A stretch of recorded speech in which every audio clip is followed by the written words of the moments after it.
Hello and welcome to today's VantageScore webinar. My name is Jeff Richardson, and I'm Senior Vice President of Marketing at VantageScore.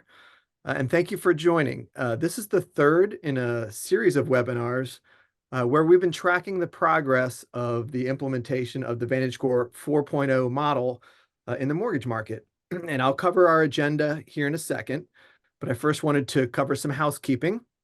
We will provide the slide deck that you'll see today to all registrants, and there'll be a playback available on VantageScore.com shortly. There's the ability to ask questions using the Q&A function of the Zoom function, not the chat. Do not use the chat function, use the Q&A function. And then lastly, once we conclude, a feedback question is going to appear on your screens. Please respond so that we can continue to improve upon the content that we deliver during this webinar series.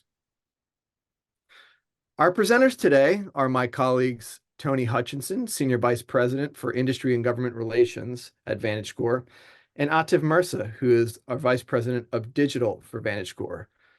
Tony is the head of our mortgage initiatives and brings nearly 30 years of experience and a wealth of knowledge in the government relations and mortgage specific regulatory atmosphere. And he's helped shape critical public policies that include Dodd-Frank and the QRM rulings. So he'll be presenting information about the implementation progress that's been occurring since the beginning of the year.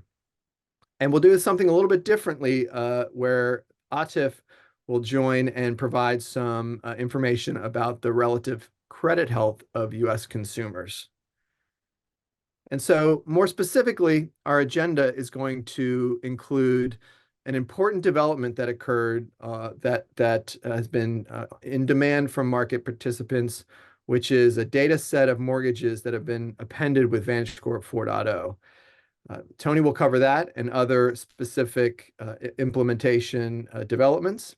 And as I said, we'll follow that with a discussion around the health of consumer credit profiles, and Atif will cover more specific consumer credit health updates in the mortgage market.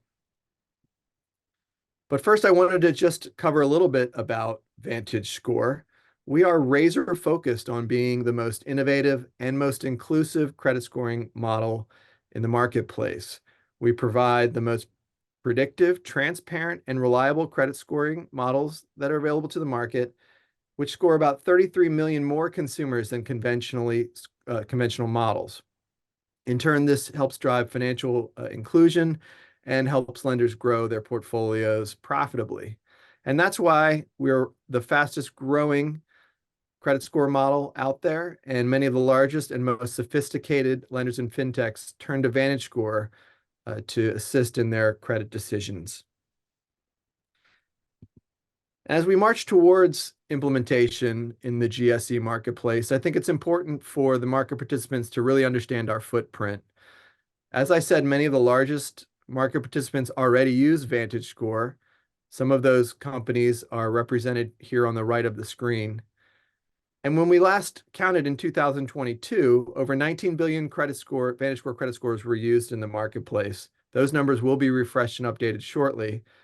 But overall, this demonstrates VantageScore's deep and wide footprint already in the consumer credit landscape, which should only grow once the implementation of VantageScore is completed for GSE-funded loans.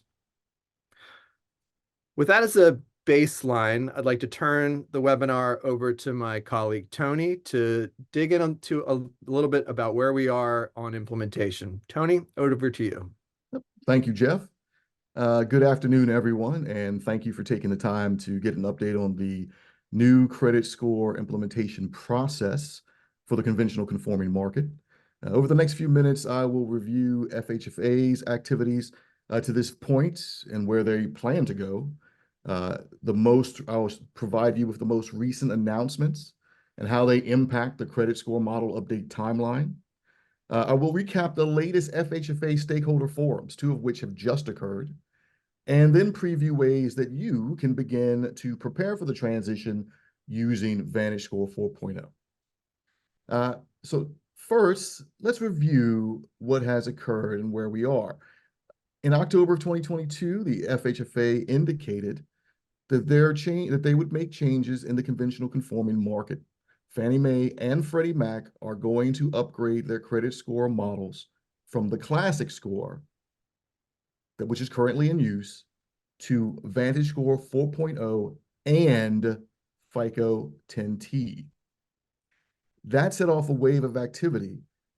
Next slide, please. That has seen the agency and Fannie Mae and Freddie Mac, one, conduct hundreds of outreach meetings, webinars, and educational sessions with mortgage market participants to get their views on these changes. And they've also put out and received surveys from thousands of market participants, again, around comments about the implementation process. Now, late last year, FHFA conducted 4 stakeholder forums to get the industry's feedback on the buy-merge concept and the data required for the industry to prepare for day one implementation of the new credit scores. Next slide, please. This year, and we're just nearing the end of the first quarter, FHFA and the GSEs are holding additional stakeholder forums that discuss the implementation and of the updated credit score models. And aside from that, they've also made major announcements regarding the release of historical data utilizing the updated credit score models.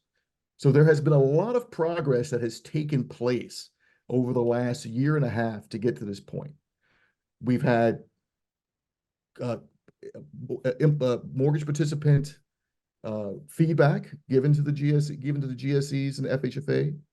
We've had some proposed rules promulgated and comments based on feedback provided on them. And we've had an announcement, which I will talk about shortly. In fact, let's talk about that announcement right now. Next slide, please. On February 29th, FHFA announced that in the early third quarter of this year, the GSEs would make available to all market participants via their credit score model initiative web pages a historical mortgage loan data set with VantageScore credit scores appended. That is significant because mortgage stakeholders have indicated since the beginning of the conversations with FHFA and the GSEs that it was imperative to have that data for them to understand the performance of the new credit score models. We, VantageScore, have worked diligently with FHFA and the GSEs to make our information available as soon as possible. And FHFA has concluded that it makes sense right now to provide that information to the marketplace so the marketplace can begin to prepare for the implementation of VantageScore, which is slated to occur at the end of 2025, Q4 2025. I noticed a question in the comments asking when the implementation was slated for, and we'll get to the timeline in a second, but that is where FHFA and the GSEs are targeting to have the new credit score models day one to begin. The data set will contain a national distribution of 10 years worth of mortgage loans. So it'll run from 2013 to 2023. And the industry will have access to analyze this. There will be a 2-click process to get it from FHFA or the GSE's homepages, where you would have to sign the terms and conditions for use, and then click the file that you would want to download.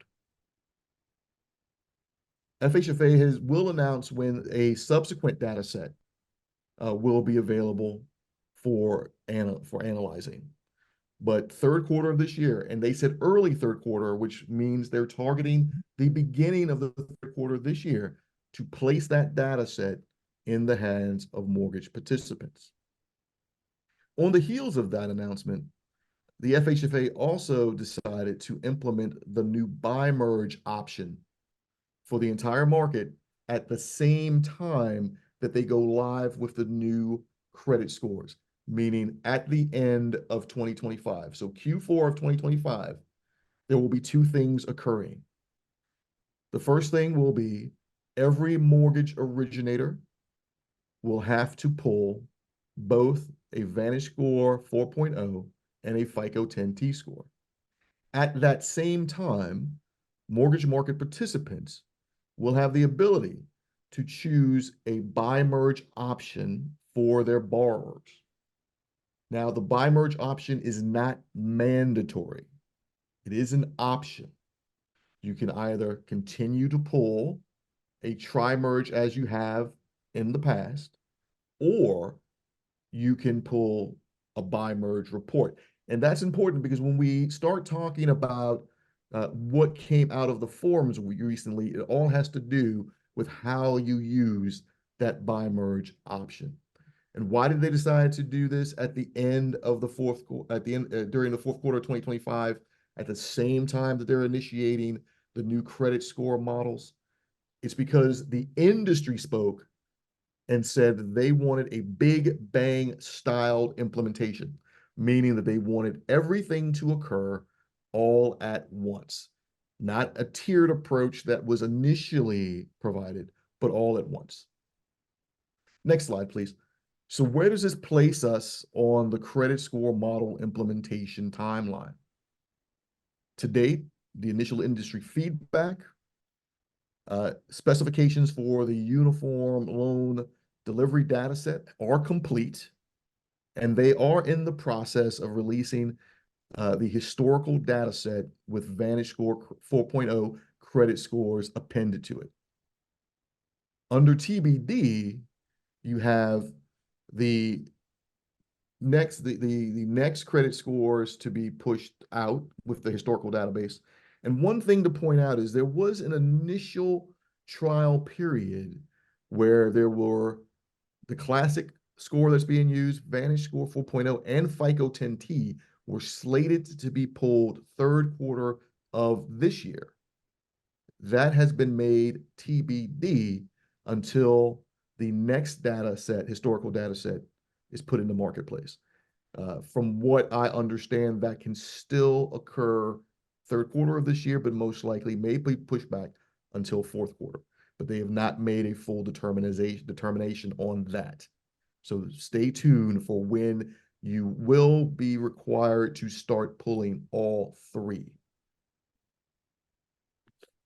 You can go to the next slide, please. So the first two stakeholder forums of 2024 focused on the transition from using a tri-merge of the credit scores to a bi-merge regime. Specifically, the forum's discussions focused on proposed rules to prevent gaming the system. FHFA and the GSEs offered a number of proposed options to prevent gaming activity. Now, there are a lot of words on these next two slides, and you'll have them when you receive the slide deck, but I'll walk you through. I don't really want you to focus on what's on those pages. I'll just walk you through what FHFA has been trying to do over these first two forums. So simply, the first proposal states that if you pull a tri-merge report for consumer at any time during the origination process, that means if you're doing soft pulls, so it's just checking credit, but anytime you pull, you get a tri-merge report for a borrower, from that point forward, you have to use a tri-merge regime for the origination of that mortgage. You cannot then go from a tri-merge to a bi-merge. Simply, they don't want you to take a look and see that the score would be improved by doing that, and then you begin to use the bi-merge. That's the gaming that FHFA and the GSEs are trying to prevent. Now, there have been some people who've offered a level of concern about this, specifically on the consumer front. They mentioned during these forums that consumers continually shop mortgages. So would not they, by virtue of doing that, in a way be gaming the system? FHFA has heard that. The GSEs have heard that and are kind of discussing whether or not that is a real issue. But where they don't want to see gaming occur, and this is what they have specified to the industry, is they don't want to see it occur at the industry level, meaning that those in the industry are shopping themselves for the best possible rate for the consumer. So if you begin with a tri-merge, you have to stick with a tri-merge. And again, I'm gonna say this a number of times. Remember, tri-merge to a bi-merge is optional. You can always stick with the tri-merge process. The second and third proposals focus on pulling credit reports for both borrowers and co-borrowers and the way to prevent gaming in that arena. They also want to provide some rules that are easy to implement operationally, but they wanted to provide options that the industry could look at. So trying to cover all bases to see who would want what, knowing that some of the options would provide more complex operational issues than others, but wanting to get feedback on all of them all the same. So the second proposal offered two options. And the first is that if you use a bi-merge for the primary borrower, you must also use the same two credit reporting companies, meaning a bi-merge, for the co-borrower. That would be a simple operational input. But they also asked, would the marketplace want to have a regime where you could pull bi-merge for the borrower using credit reporting company A and credit reporting company B, and then pull a bi-merge for the co-borrower using, say, credit reporting company B and credit reporting company C. Industry participants offered that the second option would add operational challenges to the protocol that is already pretty complicated. However, there were a number of people who indicated that they would like to have that option and they saw where it could be beneficial. So FHFA and the GSEs have taken all of that information back and are contemplating which rule that they are going to promulgate and how that is going to impact the consumer. Finally, the third proposal, next slide, please, focuses on moving a borrower from a bi-merge protocol to a tri-merge protocol and how that impacts the co-borrower. So remember, I started off by saying that if you pull a tri-merge report, you can then not go to a bi-merge report. You can, however, go from a bi-merge report to a tri-merge report. But the moment you do that, you have to continue from that point forward using the information from the three reports. So of course, that adds a level of complexity to what occurs for the co-borrower. And in the options that they've provided, you could either simply have the co-borrower follow the protocol that just occurred for the primary borrower, or you could then leave the co-borrower in a bi-merge situation, but you would not be able to see their tri-merge report because, again, that would constitute a level of gaming. So as you can see, the complexity that arises from the implementation of all these rules around the bi-merge are significant, and they still require a lot of thought.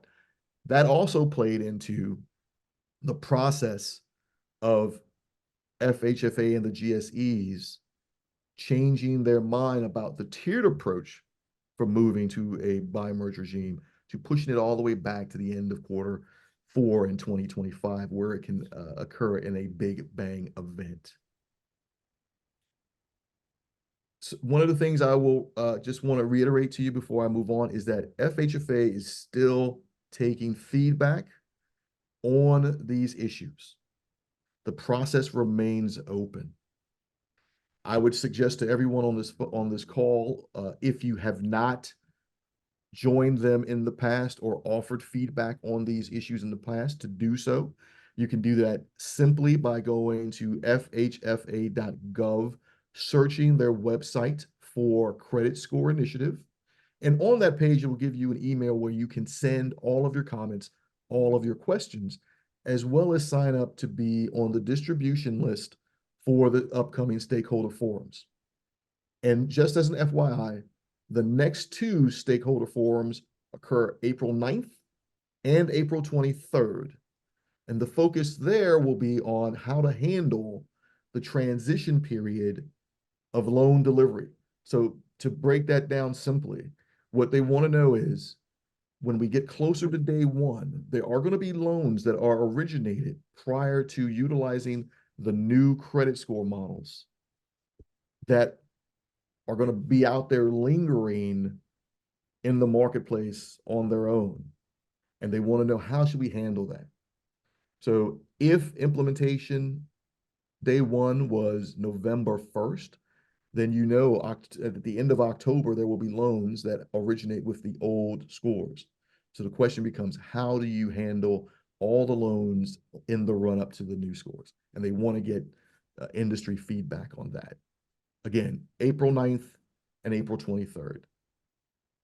So before I kick it over to Atif, I just want to share a couple of ways that you all can begin to work with VantageScore right now to become familiar with VantageScore 4.0. Again, you want to do this so that when you come to day one of implementation, that there are no surprises, that you fully understand how VantageScore performs in the marketplace.